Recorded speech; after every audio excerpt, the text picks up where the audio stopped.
कोणाला पाठीशी घालल्या जाणार नाही। जो कोणी त्याच्यामध्ये सापडेल त्याच्यावर कारवाई 100% केली जाईल आणि याचा तुम्हाला तातडीनं 1 महिन्याभरामध्ये याचा तुम्हाला प्रत्यय सुद्धा येईल। सगळ्या प्रकरण, सर्व प्रकरण। जीवन प्राधिकरण नाही सध्या वाद चालू आहे पाण्याच्या पाईपलाईन संदर्भात, काय याच्यावर तोडगा काढणार आहे? जीवन प्राधिकरणचा जो काय वाद चालू आहे त्या संदर्भामध्ये दोन्ही विभागाच्या अधिकाऱ्यांना मी बोलवले। आजच डिव्हिजनल कमिशनर कलेक्टरशी माझं बोलणं झालेलं आहे। जो ओव्हरलॅपिंगचा प्रश्न आहे त्या ठिकाणी तो ओव्हरलॅपिंगचा प्रश्न सोडवायचा आमचा प्रयत्न आहे। जवळपास 3-1 मीटरचा तो प्रश्न आहे आणि त्याच्यामुळे एक अलाइनमेंट चेंज करायची की काय त्याचा सुद्धा आम्ही आता प्रयत्न करतोय। मुंबईत राज ठाकरे आणि उद्धव ठाकरे दोन्ही भूमिका लग्नात भेटलेल्या आहेत, पुन्हा चर्चा सुरू झाली लग्नात भेटले म्हणून राजकारण वातावरण तापायचं काही कारण नाहीये। जर तसं करायचं असतं तर त्यांनी विधानसभेच्या वेळेला केलं असतं।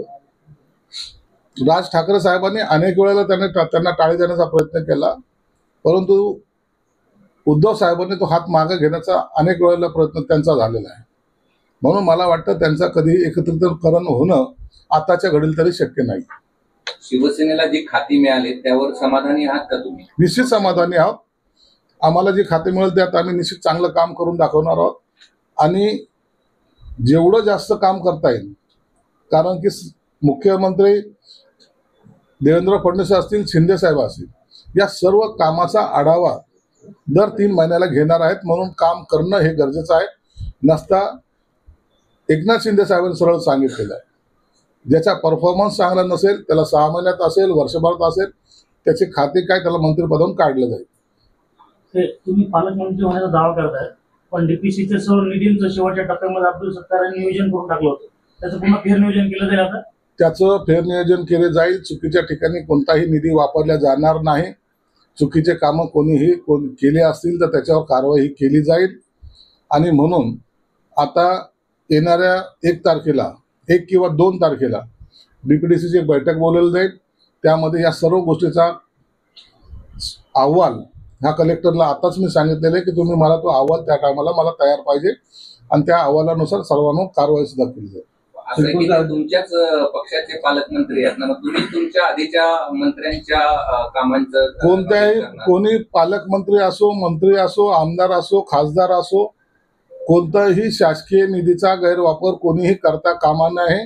जो कोणी करेल, मग मी जरी असलो तरी असं जर प्रकार जर आढळले तर त्यांच्यावर कारवाई केली पाहिजे। नसता शासनाचे पैसे उधळपट्टीसाठी नसतात, हे लक्षात ठेवलं पाहिजे। झालंय का मग मागे असं झालंय? असं जर झालं असेल तर उघड होईल, नसेल झालं तर सगळं जे झालंय ते योग्य समजलं जाईल। असमान पद्धतीनं निधीचं वाटप झालं, एका तालुक्यामध्ये 250 कोटी रुपयाचा निधी गेलेला आहे।